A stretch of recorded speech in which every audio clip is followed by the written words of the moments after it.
అందరికీ నమస్కారం and welcome to Sakshi political spice.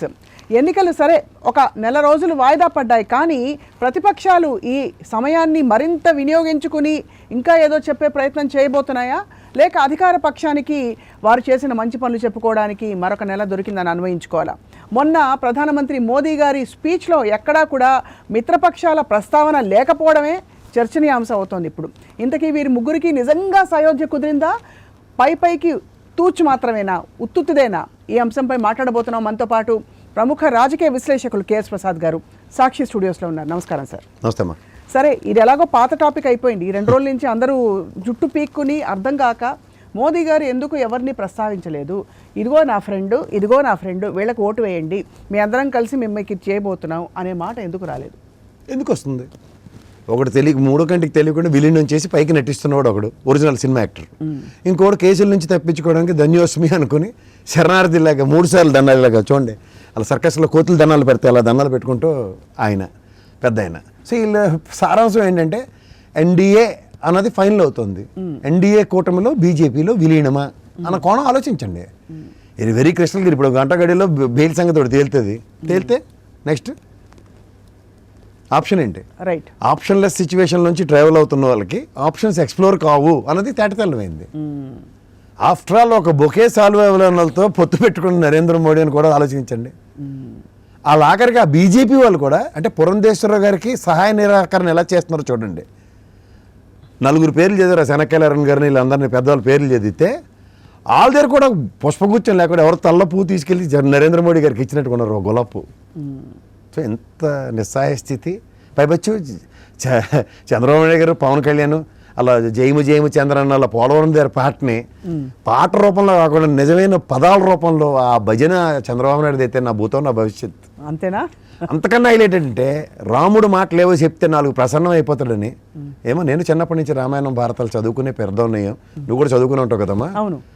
Ramulu వారు సీతాదేవి లక్ష్మణ సమేతంగా ఆయన అరణ్యవాసానికి వెళ్ళినప్పుడు నారవస్త్రాలు ధరించాడు అన్నది మనం చదువుకున్నాం. అవును. కానీ మా తెంగరనోడిని తిరణాలకు తీసుకెళ్ళినట్ట అంతమంది జనాల మధ్యలో ఆ శతవరం కాలజోడు మర్చిపోయాడు ఏటో మరి నాకు తెలియదు. కానీ ఆ పవన్ కళ్యాణ్ నార చీర కట్టుకున్నాడట రాముడు వారు.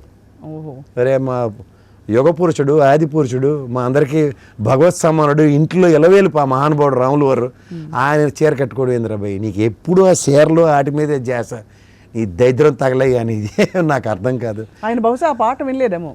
ఇది సీతమ్మ తల్లిన ఆరేసుకున్న నారచీర, సీతమ్మ వారు కట్టిన నారచీరకి రాముల వారు కట్టినట్టు చెప్పేశారనమాట. ఇది తెలిసేస్తే కదా. అదే ఆ త్రివిక్రమ్ ఏమో అన్నీ తెలిసిన అనుకుని రాసేస్తున్నాడు, ఇష్టం వచ్చినట్టు ఆస్కవిత్వం రాసినట్టు. ఆయనకి వచ్చి పదకట్టు బాగుంటుంది కదా. అవునవును. ఇది మనోడికి అర్థం కాదు, దానితో శతవరం కాలజోడు లేదు. ఈ నిస్సాయ స్థితిలో ఏంటంటే ఏది పెడితే అది మాట్లాడేసి, ఒక బొకే అనే రూపాన్ని కూడా చూడక ఒక పువ్వు చేతిలో పెట్టుకున్నా కనీసం కలుపు ఇచ్చిన సింబాలిక్గా బాగుంది కదా. అవును. ఈ దానికి పొత్తు ఇక్కడ వీళ్ళిద్దరికీ ఏదో రాజకార్యాలు మంట పెడుతున్నట్టు స్టేజ్ మీద. ఆ నరేంద్ర మోడీ లాంటి పెద్ద మనిషి వస్తే వెళ్ళవలసిన బాధ్యత లేదండి. ఆ బొడ్డోని పంపించారు, పక్కెళ్ళి ఆడుకోమని చెప్పాడు. ఒక విజువల్ లేదు చూడండి. ఏమిటి సార్ అంటే ఇదేదో అలా ఇష్టం లేని బలవంత పెళ్లిలాగా అనిపిస్తుంది చూడడానికి. బలవంత బ్రాహ్మణత్వం. అది నీకు ఇంకో మాట చెప్పాలంటేనమ్మా, ఇప్పుడు మనకి బేగంపేట ఎయిర్పోర్ట్లో ఎయిర్ షోలు నడుస్తుంటాయి.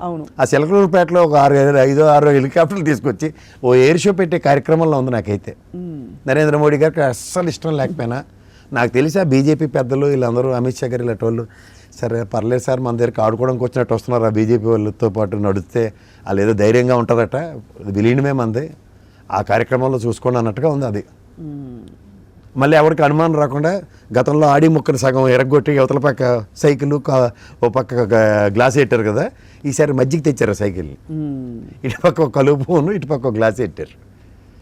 కనీసం స్టేజ్ మీద డెకరం కూడా లేదు. అవును. నరేంద్ర మోడీ గారిని మధ్యలో కూర్చోబెట్టి చెరో పక్క కూర్చోవాలి కదా. వీళ్ళిద్దరు ఏడు మాడేసుకుంటున్నారు, అక్కడ క్యూరియాసిటీ పవన్ కళ్యాణ్కి. అది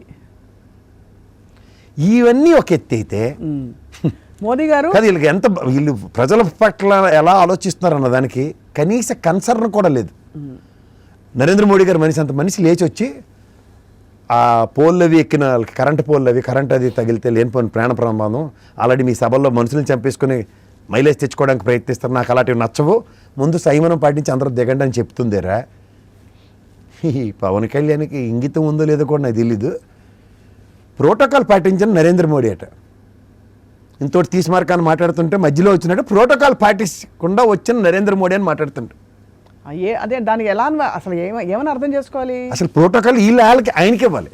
అదే ఊర్రుబా ఊరయ్య నువ్వు నీకు ఓ నరేంద్ర మోడీ గారు బీజేపీ పార్టీ తరఫున ఒక దేశ ప్రధానమంత్రి గారికి ఉన్న ప్రోటోకాల్లో ఆయన ప్రజల కోసం ఇంతోటి నువ్వు తీసిమార్కాన్ని స్పీచ్ ఇస్తుంటే మధ్యలో ఆపరా బాబు వాళ్ళ సంగతి చెప్తే కానీ వాళ్ళ ప్రాణాల మీద తెచ్చుకుంటున్నారని భరోసా కల్పిస్తున్నాడు. అది వీళ్ళకి ఇద్దరికీ కనీస బాధ్యత లేదు. అప్పుడు కూడా టాటాలు చెప్తాడు చంద్రబాబు నాయుడు. వీళ్ళకి ఏంటంటే జనాలు వచ్చారో రాలేదో తర్వాత ఇచ్చామమ్మా, జనాల్ని ఎగేసి చూపిద్దామన్న తాపత్రయమే. కానీ ఆ చైతన్య నారాయణ బస్సులు ఖాళీగా ఉంటాయి కదా, పిల్లలు చదువు లేపి ఒంటిపాటు బళ్ళు మధ్యాహ్నం తోలుకొచ్చి వచ్చాను వేసుకుని వచ్చారు. వచ్చి అడావిడి తోలుకొని వచ్చారు అనడానికి మీ దగ్గర ఉండే తార్కాణం కానీ మీ దగ్గర ఉండే ఒక చిన్న నిదర్శనం ఏమిటి సార్? ఎన్ని ఫోటోలు ఏమంటారు? మందు ప్యాకెట్లను డబ్బులతోనూ వచ్చి వాళ్ళు తాగి వచ్చిన ఫోటోలు కూడా ఉన్నాయి, అందరికీ తెలిసింది. అంటే డబ్బులు ఇస్తున్న విజువల్స్ ఏవో కొన్ని వైరల్ అయ్యి చూసాం.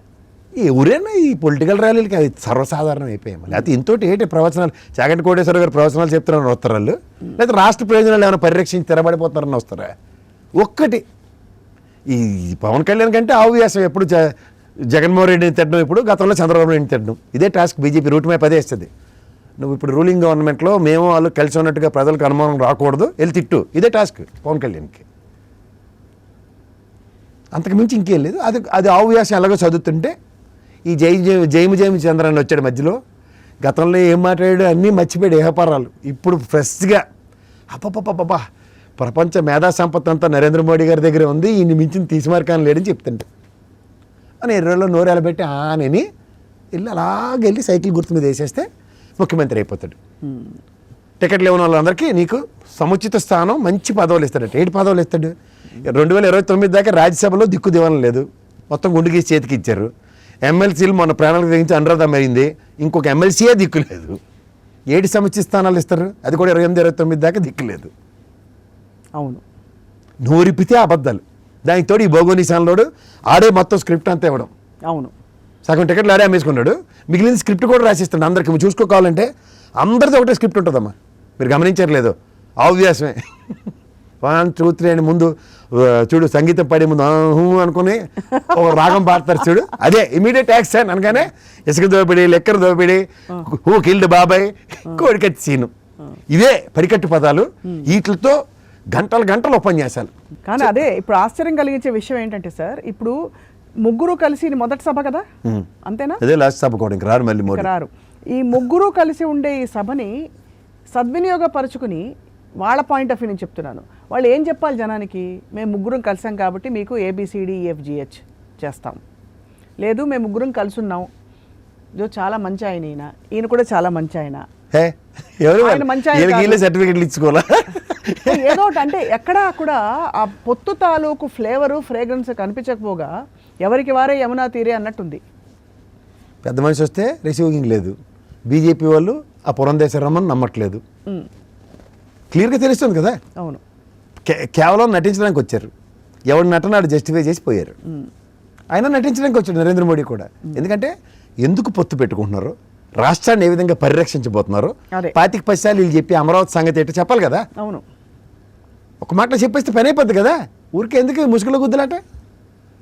చివరికి లాస్ట్ టైం పోలవరాన్ని ATM మెషిన్గా వాడేసుకున్నాం అని ఒక విమర్శ చేసిన ఆ టైం కూడా ఈసారి కూడా ఎవరి మీద విమర్శ కూడా చేయలేదు. ఎందుకు చేయాలి? ఎలా చేస్తారు? కోడిపెట్టలో దొరుకుతారు, డబ్బులు ఇవ్వాల్సింది వాడు. ఈ చంద్రబాబు నాయుడు ఎరిపోగలేడు కాబట్టి పోలవరంకి డబ్బులు అప్పు చేసి మన రాష్ట్రం నుంచి బాండ్లు గిండ్లు అమ్మి దాన్ని కట్టుకుని తెల్లమోహేసి కూర్చున్నాడు.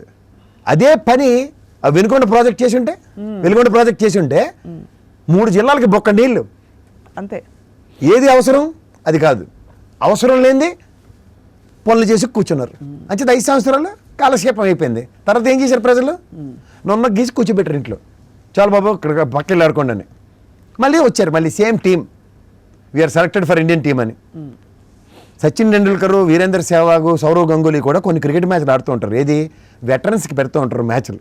అలా ఈ వెటరన్స్ టీం మళ్ళీ సేమ్ 2024కి ఒరిజినల్ వరల్డ్ కప్ ఆడే సామర్థ్యం ఉన్న టీంతో గేమ్ చేయడానికి వస్తున్నారు. వాళ్ళకి ఆక్రోశం, తపన, బాధ అంతా ఏంటంటే మాకు 14 సంవత్సరాలు ముఖ్యమంత్రిగా పరిపాలించడానికి ఒక సువర్ణ అధ్యాయాన్ని రచించడానికి అవకాశం వస్తే ఈ జగన్మోహన్ రెడ్డి గారి లాగా మేము ఎందుకు చేయలేకపోయినా బాధ. ఇది ప్రజాస్వామ్యం కదా, ప్రతిదీ ప్రజలతోనే కనెక్ట్ అయ్యి ఉంటుంది. అవును, ప్రజలకి ఏం చేసామన్న దానికే ప్రశ్న సమాధానం ఈ ప్రజాస్వామ్యంలో పొలిటికల్ పార్టీస్కి నెక్స్ట్ టైం అధికారం రావడానికి. వీళ్ళకి ఉన్న ప్రాబ్లం ఏంటంటే ప్రజలకు ఏం చేశారో వాళ్ళ దగ్గర సమాధానం లేదు. ఈ నిస్సహాయ స్థితిని కప్పిపుచ్చుకోవడానికి డెవలప్మెంట్ మాడ్యూల్స్ గురించి మాట్లాడుతున్నారు. డెవలప్మెంట్ కూడా ఈయన ఏం చేశాడు, క్షేత్రస్థాయి నుంచి ఆనాటి గాంధీ గారి కన్న కళల్ని సార్థకత తీసుకొచ్చి దానికి సాధికారతతో సంతరించుకునేలా చేశాడు రాష్ట్రానికి. ఇది వాళ్ళకి డైజెస్ట్ కావట్లేదు. ఇదేంటిది అభివృద్ధి లేదని మనం చెప్పినా కూడా నమ్మడు. నిన్న దొంగలు ఊళ్ళు పంచుకోవడానికి వీళ్ళు అక్కడే మర్చిపోతారని వాళ్ళ వెనకాల కిరణ్ కుమార్ రెడ్డిని కూడా కూర్చోపెట్టారు. ఈ రోడ్ల పంచాయతీ ఎక్కడి నుంచి మొదలైంది, కిరణ్ కుమార్ రెడ్డి గారి నుంచి మొదలైంది. 70,000 కోట్ల పైసలకి రోడ్లకు ఖర్చు అవుద్దంటే డబ్బులు లేవని ఆ రోజు ఎగ్గొట్టాడు. తర్వాత 5 ఏళ్ళు ఎలగబెట్టిన తెలుగుదేశం వాళ్ళు వాళ్ళు ఎగ్గొట్టారు. ఈ అభాండం అంతా తీసుకెళ్ళి జగన్మోహన్ రెడ్డి మీద వేస్తున్నారు. అంచేత చూడు, ఏ గూటి పక్షులు ఆ గూటికే చేరితే అని మొత్తం వీళ్ళంతా అక్కడికి వెళ్ళారు. మా కేసీఆర్ గారు చెప్పినట్టు వాషింగ్ పౌడర్ నిర్మా బ్యాచ్ అంతా ఒక దగ్గరే ఉంది. అవును, అప్పుడు ఏం చేయాలి, వాషింగ్ పౌడర్ నిర్మాణాలు మనం తెలిసిన తర్వాత ఏం చేయాలి, ప్రజలు బట్టలు ఉతికినట్టు ఉతకాలి. వాళ్ళు ఎప్పటికీ తెల్లబడరు, మనసులు కూడా మారవు. ఆ పాషాణాలకి వాళ్ళ వయసుకి గట్టిగా రగబెట్టి తోగితే బానకి సాకల బానకి వేసి బతితే బుద్ధేనే వస్తుంది. అంతకు మించి ఇంకేం లేదు. ఎందుకంటే అది కుక్కతో కొంకర బుద్ధి, పుట్టుకతో వచ్చిన పుడకలతో కానీ బాబు. 2014లో ఇలాగే అబద్ధాలు చెప్పుకుని వచ్చి 2024లో మనం శిక్షించి అక్కడ కూర్చోపెట్టి పెద్దవాళ్ళు కదా మర్యాదగా ఇంట్లో కూర్చొని ఆడుకుంటారు బాబు మన వాళ్ళతోనూ, మన ఎత్తికి రాకంటారా అని చెప్తే కూడా తగుదనమ్మా అని మళ్ళీ పిలవని పేరంటానికి వస్తున్నారు. 2024లో అప్పటికీ కన్సిడరేషన్ ఇచ్చారు. 2 నెలల తర్వాత ఆట మొదలవుద్ది, ఇప్పుడు మళ్ళీ కాళ్ళ మధ్యలో తిరక్కండి అని. అయినా సరే వస్తారు అబద్ధాలు చెప్పుకుంటూ. ఈ అబద్ధాలని ప్రజలను నమ్మే కార్యక్రమానికి సోషల్ మాధ్యమాలని, మెయిన్ స్ట్రీమ్ మీడియాలని వాడుతున్నారు. ఇది గ్రహించండి ప్రజలు. కొంచెం సంయమనం పాటిస్తే, ఎవడో నాలుగు తలకమాసినోడు 2 మాటలు చెప్తుంటాడు, ఇవి కొంచెం కంపేర్ చేసుకోండి, ఏది నిజమో మీకు అర్థమవుతుంది. 99 అబద్ధాల మధ్యలో ఒక నిజం. ఇది నా పరిస్థితి. సార్, ఇప్పుడు అసలు నిజంగా మీరు అన్న పాయింట్లన్నీ దృష్టిలో పెట్టుకుని మొన్నటి మోదీ గారి రాక ఉద్దేశం ఏమిటి, లక్ష్యం ఏమిటి? ఇప్పుడు ప్రతిదానికి ఒక ఎయిమ్ ఉంటుంది, అదే ఒక గోల్ ఉంటుంది. ఆ ఎయిమ్ ఎందుకు చేస్తారంటే గోల్ రీచ్ అవ్వడానికి. ఎయిమ్ ఏంటి, ముగ్గురు ఎందుకు కలిశారు, గోల్ రీచ్ అవ్వడం అంటే ప్రజాస్వామ్యం. ఏం దేనికి కొడతారు, ప్రజల్ని పరిరక్షించడానికి మా విధానాలు ఇవని చెప్పడం. అవును, అవి ప్రజలు కన్విన్స్ అయ్యి ఆ గోల్ ఇస్తారు. అవును, నువ్వు you can reach our goal అని. అవును, అది ఎప్పుడైతే వీళ్ళు ఏం లేదో, ఏమేంటి ప్రజలకు ఏం చేస్తామో చెప్పాలి, ఏది చెప్పలేదు, అది చెప్పలేదు. రెండోది, ఈ 10 సంవత్సరాల పొద్దు నుంచి వీళ్ళని మళ్ళీ మన ఎత్తికి తెచ్చుకున్న ఈ 10 సంవత్సరాలు బట్టి రాష్ట్రానికి ఏం చేసామన్నది శూన్యం. అందుకని పెద్ద ఆయన చెప్పలేపాడు. సో వీళ్ళిద్దరు, ఈ జుజీబీ గారు ఇద్దరితో ఏమవుతుందో ప్రజలు ఆల్రెడీ గ్రహించారు. అంటే ఇక్కడ ఇంకో విచిత్రం ఏంటంటే, అసలు మామూలుగా ఎవరికి అంటే ఒక సీన్ కూడా లేని పాత్రల్ని పోస్టర్ మీద వేసినట్టు కాంగ్రెస్ పార్టీని విమర్శించడం ఏంటి సార్? ఇప్పుడు మీకు ఒక హైలైట్ చెప్తానమ్మా. ఇక్కడైతే ఇద్దరు చెల్లెళ్ళకి అన్యాయం చేశారు జగన్మోహన్ రెడ్డి గారని గుండ్లు బాధేసుకుంటారు, మా శ్రీకాకుళంలో తప్పిడిగుళ్ళు కొట్టుకుంటున్నట్టు. మీరు పక్కన నాగబాబుని పక్కెళ్ళి ఆడుకోమంటుంటే టికెట్ ఇవ్వడట. ఇంతో చిన్న చితక యాసలు వేసుకుని నాగబాబు కూడా సినిమాలు కూడా పనంగా పెట్టి కుక్కతో కట్టుకుని గోదావరి ఇదినట్టు ఈయన వెనకాల తిరుగుతుంది కదా. వివేకానందుల్లో పెద్ద పెద్ద లాల్చీలు అవి కుట్టించి మరి వీళ్ళ తమ్ముడికి ఆయనకి అన్యాయం చేసేట అన్నమాట అండు. ఎవరు చిరంజీవి గారు ఏడు చెప్పిన ఈయనండు. అవన్నీ డిస్కషన్ పాయింట్లు కాదు. అవును, మీకు అర్థమవుతుందా? మనకేంద్ర బాబు ఈ తలకాయ పొచ్చిరావు బాబు నీ వల్ల కాదని చెప్తుంటే ఆ మాటలండు. ఈ అన్న పోలేరు బాబు నేను వెనకాలే ఉంటాను, ధైర్యంగా నాకు నువ్వు ఏదో అన్న దగ్గర నువ్వు పనికిరా దూరంగా వెళ్ళు. ఇవి ఎవరు చర్చించకూడదు. అలా షర్మిలమ్మనైనా సునీతమ్మ విషయం ప్రతి దానికి జగన్మోహన్ రెడ్డి గారికి తలకైనా పెట్టి అందరూ చర్చించారు. కానీ వాళ్ళిద్దరూ ఒకటే అని చెప్పారు కదా. అదే చెప్తున్నాను, వాళ్ళిద్దరూ ఇలా చెప్పిన అర్థం కాక వాళ్ళిద్దరూ ఒకటే చెప్పారు. నేను ఎప్పుడు చెప్తున్నానమ్మా, వాళ్ళిద్దరూ ఒకటి అని చెప్పడం ద్వారా తెలుసు ప్రత్యక్షంగానో పరోక్షంగానో ఆల్మోస్ట్ జగన్మోహన్ రెడ్డి గారి గెలుపుకి మరింత కొంచెం తోడ్పడ్డట్టు అయిపోయిందని కొంతమంది అంటున్నారు. ఒకటమ్మా, చచ్చిపడి ఉన్న కాంగ్రెస్, ప్రజలు నిర్దాక్షిణ్యంగా చంపేసిన బీజేపీ, ఇద్దరు తలకెత్తుకుందారు తెలుగుదేశం వాడు. నువ్వు గమనించావు ఇక్కడ తెలుగుదేశం వాడు క్లీన్ వెంటనే తలకెత్తుకున్నట్టు, దారిని పైన కంపను కాలుగు తగిలించుకున్నట్టు ఎలా చేసిండు. ఆ కాంగ్రెస్లో షర్మిలమ్మకి ఊతక పథకం ఇచ్చి అవతల సునీతమ్మనేమో తెలుగుదేశం పరంగా కడపలో నిలబెట్టే తాపత్రయం పడుతూ ఇటుపక్క రెండు పక్కల 2 జోడుగుళ్ళ సవారీలు అక్కచెల్లెలు ఇద్దరికి చేస్తాడు. ఈ తెలుగుదేశం వాళ్ళు. ఇటు పక్క ఏడు చేస్తుండు, ఎవరికి అనుమానం రాకుండా నరేంద్ర మోడీని మళ్ళీ సన్నిధానంలోకి తీసుకొచ్చారు. ఇది పుట్టుకతో వచ్చిన బొద్దులు పుడకలతో కానీ పోవని ఎందుకు చెప్పినా తెలుసా? ఇక్కడ తెలంగాణలో ఇదే బీఆర్ఎస్ పార్టీ, అప్పుడు టీఆర్ఎస్ పార్టీ, రాజశేఖర రెడ్డి గారు మొత్తం ఈ సమైక్య రాష్ట్ర పరిరక్షణ కోసం నానా తిప్పలు పడి వాళ్ళకి అస్సలు సముచిత స్థానం లేకుండా చేసిన కాడ తగుదనమ్మా అని వీరతెలకం దిద్దుకుని 45 స్థానాలు ఇచ్చారు. రాజశేఖర రెడ్డి గారు ఆ రోజే చెప్పారు, రాజన్న పట్టుమని 10 మంది కూడా గెలలేను నువ్వు తెలంగాణ వాదంతో, ఏడు చెప్తున్నావు నువ్వు, నేను ఎన్ని ప్రాజెక్టులు చేస్తున్నాను ఇక్కడ, ఆ ప్రాణహిత చేయవల్ల ఆ మహానుభావుడు బతుకుంటే ఖచ్చితంగా ఇవాళ జాతీయ స్థాయి ప్రాజెక్టు ఉంటుంది. మన దురదృష్టం మా మహానుభావులు కొంతమంది ఎర్లీగా చచ్చిపోతారు దేవుడికి ఇష్టమైన వాళ్ళు. ఇక్కడ ఇది జరిగిన తర్వాత అదే తప్పు మాకు బీజేపీ నోటా కన్నా తక్కువ 0.84 ఇచ్చారంటే చరిత్రలో కాంగ్రెస్ రాష్ట్ర విభజించి ఎంత అన్యాయం చేసిందో 10 ఏళ్ల పొద్దు అంటే 5 సంవత్సరాలు మిమ్మల్ని నమ్మి ఎన్డీఏ అని ప్రభుత్వాన్ని మీకు ఇస్తే కూడా మాకింత వివక్షకు గురి చేస్తారు ఆంధ్ర రాష్ట్రాన్ని 0.84 ఓటు బ్యాంక్ ఇచ్చారు వాళ్ళకి. అంటే వాళ్ళని అసలు పరిగణలోకి కూడా తీసుకోకుండా భూస్థాపితం చేయడానికి పెద్ద గొయ్యి లోపల వేసేస్తాను వాళ్ళని. మళ్ళీ మనోడు వచ్చాడు చంద్రబాబు నాయుడు తగుదనమ్మా అని రెండు సార్ ఢిల్లీ వెళ్ళి ఈ వాళ్ళ ముష్టి ఎత్తుకోవడం. అమిత్ షా గారు అనేసారు కదా మొన్న, ఇండియా కాన్క్లేవ్ నీడు ఫైనలీ ఆయన రియలైజ్ అయ్యాడు కాబట్టి కాళ్ళబేరానికి వచ్చాడు. బెచ్చగాడు వెళ్ళి ఏమని అడుక్కుంటాడు, నాకు 2 సీట్లు ఇరా బాబు, లేదా 4 సీట్లు అయినా పవన్ కళ్యాణ్ లాగా అడుక్కోవాలి. కాదు తిరిగి రివర్స్, మేము 10 సీట్లు ఇస్తాం సార్ మీరు 2 సార్ మా కాడికి, 15 సీట్లు ఇస్తాం సార్ మీరు 2 సార్ మా కాడ అడుగుని. ఇది ఎక్కడ దిక్కుమాలు అడుక్కోవడం నాకు అర్థం అవుతుంది. చంద్రబాబు నాయుడు ఎంత బతికి దేనికయ్యా నాకు అర్థం కాదు. ఈ నాకు తెలిసి ఇలాంటి పెన్ క్యాప్లో ఉన్నట్లు గెంతి వెళ్ళాలి. అవును, అంటే నిజంగానే ఒక మీరు అన్నట్టు రైడే, ఒక 40 సంవత్సరాల రికార్డ్, 45 ఏళ్ళు పొద్దు ఎమ్మెల్యే, 14 సంవత్సరాలు ముఖ్యమంత్రి, పార్టీ అధ్యక్షుడిగా 35 సంవత్సరాలు పైచిలుక. అంటే దీనికే అన్నారు సొంత బలంతో ఎప్పుడు గెలవలేదు, ఫస్ట్ టైం గెలవడం సరే అది వెన్నుపోటు పొడిచి, తర్వాత బీజేపీతో సొంతంగా ఎప్పుడు కూడా గెలవలేదు చంద్రబాబు అనే ఒక విషయం అయితే విశ్లేషకులు అంటున్నారు. సార్ మీరు ఒప్పుకుంటారా? అంటే నిజంగానే ఆ సత్తా లేదా తెలుగుదేశం పార్టీకి ఈరోజు? లేదు, వాళ్ళకి పొలిటికల్ డైమెన్షన్స్లో సత్తు ఉన్న వాళ్ళు నాయకులు అంటే కాస్త ఇది తప్పు అని చెప్పి ఒక లాల్జన్ భాష గారు తెలుగుదేశంలో లేరు. నిజంగా యోధులు ఒక కేసీఆర్ ఒక రేవంత్ రెడ్డి లేరు. ఈ మిగిలినన్ని ఉత్సవ విగ్రహాలే. ఆ ఉత్సవ విగ్రహాలతో ఏమవుదు. సో అయితే మోదీ గారి స్పీచ్ సారాంశం మరియు ఈ సభ ఉద్దేశం అని మిమ్మల్ని హెడ్లైన్స్గా ఆబ్జెక్టివ్ టైప్ క్వశ్చన్ అడిగితే కేఎస్ ప్రసాద్ గారు కొంచెం ప్రజలకు వివరించగలరు? ఎందుకంటే మీకు తెలుసో తెలియదు, పురంధేశ్వరం ట్రాన్స్లేషన్ మాట దేవుడు ఎరుక్కని ప్రజలకి అర్థమయ్యే భాషలో చెప్పాలంటే, ఆనాడు మహానుభావుడు అద్వానీ గారు వాజ్పేయి గారు గవర్నమెంట్ తర్వాత దేశం అంతా రథయాత్ర చేస్తూ ఆయన నరేంద్ర మోడీ గారు సారథి, ఆయన రథం నడిపించాడు.